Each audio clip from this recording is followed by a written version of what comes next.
There is an expression in the Irish language which I don't expect our translator to be able to translate, but I will say it anyway. Postoji jedan izraz u irskom jeziku, ne očekujem naravno prevoditelja da bude sposoban prevesti, ali ipak ću ga reći. It sounds like Atni Kirog Ella. Čuli ste kako zvuči. The exact translation of that expression is difficult to put even into English. Teško je to točno prevesti čak i u engleski jezik.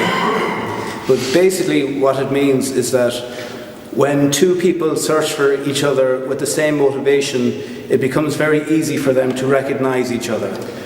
Otprilike duh te izreke da kad se dvoje ljudi traži i kad imaju jednaku motivaciju da nađu jedan drugoga, vrlo im se lako međusobno prepoznati. It came to my mind last night as I reflected on the psalm for today. You search me, O Lord, and you know me. Sinoć sam se toga sjetio kada sam razmišljao o psalmu današnjem svega me proničeš me, Gospodine, i poznaješ me. The Lord is searching for us, and we likewise are searching for the Lord. Gospodin traži nas, a mi isto tako tražimo Gospodina. But there is a very strong difference between the way God looks at us and the way we look for God. Ali postoji jedna velika razlika u načinu na koji Bog traži nas i načinu na koji mi tražimo Boga. In the psalm we are told, you search me, O Lord, and you know me. U psalmu smo rekli, tražiš me, Gospodine, i poznaješ me. We, on the other hand, search for God, and it is a little bit more complicated. A mi s druge strane tragamo za Bogom, ali je malo kompliciranije. In fact, we spend our entire lives searching for God and discovering Him in new ways. Mi u istinu provedemo cijeli svoj život tragajući za Gospodinom i iznalazeći nove načine. And today we celebrate the feast of Saint Augustine, and one of the great things about Augustine was how he searched for God. Danas slavimo blagdan svetog Augustina, a jedna od velikih njegovih karakteristika je bila tome da on uvijek nalazio nove načine da traži Boga. And yet, after much searching, even when he came to recognize God, it was still difficult. A i nakon dugog vremena potrage i kad je naučio prepoznavati Boga, još uvijek mu je bilo teško. When we come to know God, we know how it makes sense for us to worship and adore Him and to obey Him. Kad upoznamo Boga, shvatimo kako ima potpuni smisao u tome da mi njega ljubimo i da ga obožavamo i da mu dajemo hvalu. Augustine struggled for many years to conform his life to the Christian way of living. Augustin se mnogo godina borio da uskladi svoj život sa kršćanskim načinom življenja. Which gives us hope. Što nam daje nadu. Augustine was very lucky in that he had a very prayerful mother, Saint Monica. Augustin je bio veoma sretan što je imao majku koja je bila velika moliteljica, svetu Moniku. Saint Dominic too had a holy mother, Blessed Joan of Asa. Sveti Dominik je isto tako imao svetu majku, blaženu Ivanu.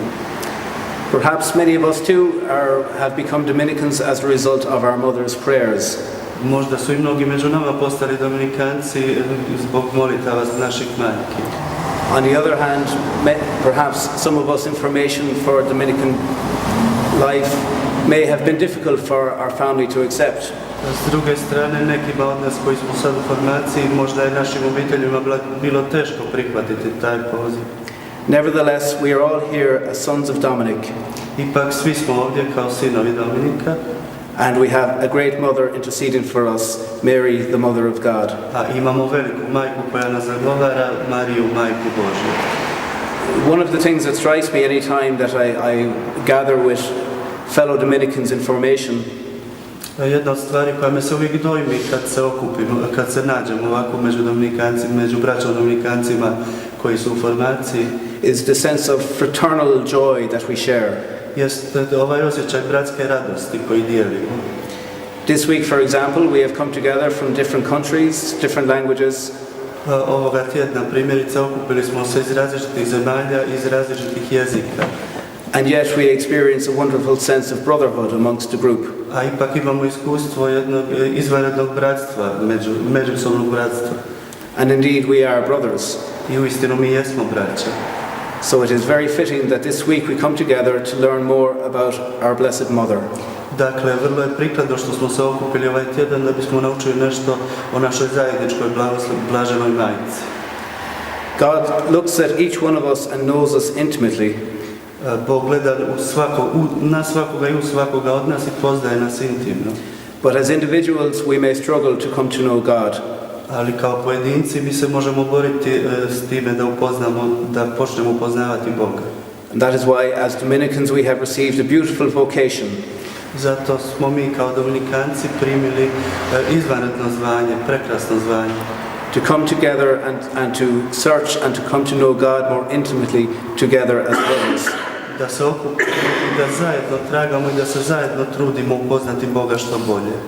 And so this week should be a time for us to grow in deeper love of God.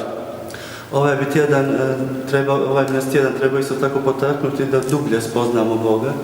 And what we learn this week about our Blessed Mother should not just be abstract knowledge. I ono što naučimo ovaj tjedan o našoj svetoj majci ne bi trebalo biti samo apstraktno znanje. We should allow what we discover this week to transform our hearts. Trebali bismo dopustiti tom znanju koje prikupimo ovaj tjedan da promijeni naša srca. To grow in our vocation as we are being formed as sons of Dominic. Da raste u našem zvanju dok postajemo sve vjerniji sinovi Dominika. And to contemplate what we learn so that we can preach to others when we go back home. Da razmatramo to što smo čuli, što smo naučili, tako da bismo mogli propovijedati drugima kada se vratimo kući.